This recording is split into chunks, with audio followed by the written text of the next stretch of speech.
bien dans son job pour adresser aujourd'hui un sujet très sensible, très tabou, les violences intrafamiliales. Quel rôle pour l'entreprise, quel rôle pour la DRH et bien sûr pour les managers et les collaborateurs. Sujet sensible. Noémie Kenkine-Sonigo, merci d'être avec nous. Et merci de me recevoir. Je vous ai présenté comme ancienne avocate, c'est important parce qu'il y a du droit dans tout cela, en droit de la famille, et puis vous êtes fondatrice de Team Parents. De quoi on parle quand on parle de violence intrafamiliale?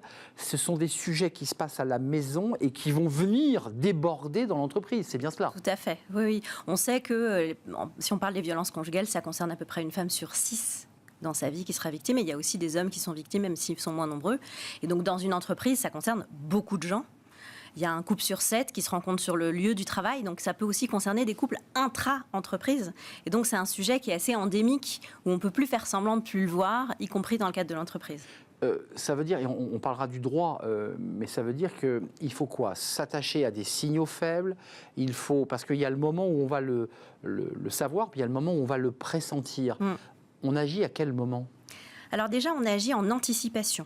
Moi, ce que je recommande aux entreprises avec lesquelles on travaille, c'est d'agir grâce à de la sensibilisation et de la formation en amont, pour que les interlocuteurs des collaborateurs, que ce soit les DRH, que ce soit l'office manager, ça dépend de l'organisation de l'entreprise, mais que ces gens-là, ils se sentent outillés pour voir les signaux faibles, et puis pour entendre, pour avoir une écoute ouverte, pour savoir questionner, pour savoir proposer leur aide aux victimes qui vont venir se présenter à eux.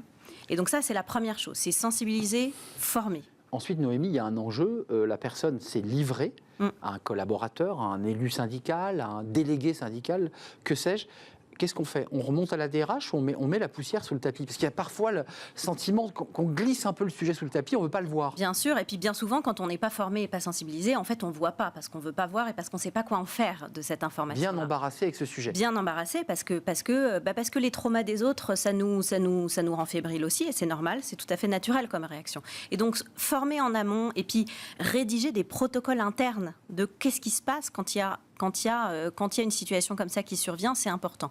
Avoir des gens, des ambassadeurs qui sont formés sur ces sujets-là et qui sont identifiés en entreprise, ça permet de réorienter, d'aller poser ces questions tout en ayant la confidentialité à cœur. Quand quelqu'un vous confie quelque chose de confidentiel, il faut garder cette confidentialité. Et jusqu'où on va? Parce qu'il arrive que les violences intrafamiliales, ça peut être l'époux qui frappe son épouse et qui revient avec un bleu.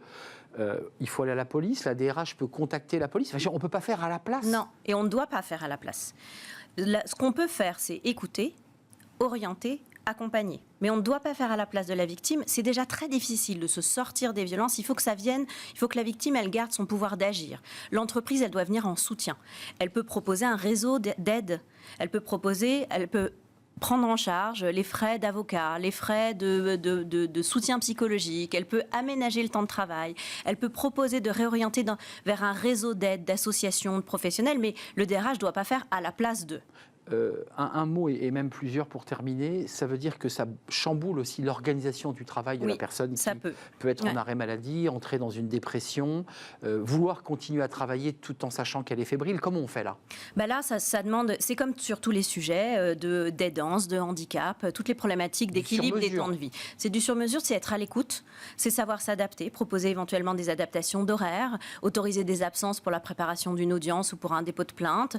Il y a des entreprises qui fonctionnent avec des comptes de jours de congé qu'on peut se donner dans des situations comme ça. En fait, c'est s'adapter, faire du sur-mesure, être à l'écoute. Le nombre de cas recensés, alors c'est compliqué parce que vous le voyez de votre fenêtre, mais est-ce que c'est plus important qu'on l'imagine, vous qui êtes sur le terrain? Oui, c'est plus important et les chiffres augmentent. Donc il y a à peu près... Parce que la parole se libère ou il y a plus de cas? Les deux. Les deux en général. En fait, la parole se libère parce qu'on en parle plus, mais on pense aussi que la société se durcit. Il y a plus de précarité, il y a plus de détresse en termes de santé mentale. Et puis c'est la grande cause, on en parle beaucoup. Et puis quand on est en détresse de santé mentale, c'est un facteur de risque pour les violences. Donc les deux. On en parle plus, mais il y en a plus aussi. Merci Noémie. 250 000 victimes de violences conjugales chaque année. Ouais, déclarées. Ouais. Donc des cas potentiels qui arrivent en entreprise. Exactement. Donc évidemment, nombre de cas plus important et la parole se libère. Et c'est important de libérer cette parole. Merci. Et vous accompagnez ces managers avec Team Parents, avec tous ces conseils pratiques très concrets pour sortir de ces situations extrêmement douloureuses. Merci de nous avoir Merci de m'avoir accueilli. Noémie Kenkine Hélène Sonigo. Bravo. Je le dis de tête, merci beaucoup. On Merci tourne à une vous. page, on s'intéresse à l'entreprise, on va revenir à l'intérieur de l'entreprise et à l'engagement des collaborateurs. Il y a peut-être un lien de cause à effet d'ailleurs entre ces violences conjugales et l'engagement ou le désengagement. En tout cas, les chiffres de désengagement sont très élevés en France, en Europe, mais en particulier en France. Que se passe-t-il? Comment réenchanter le travail? On en parle avec mes invités et c'est le Cercle RH.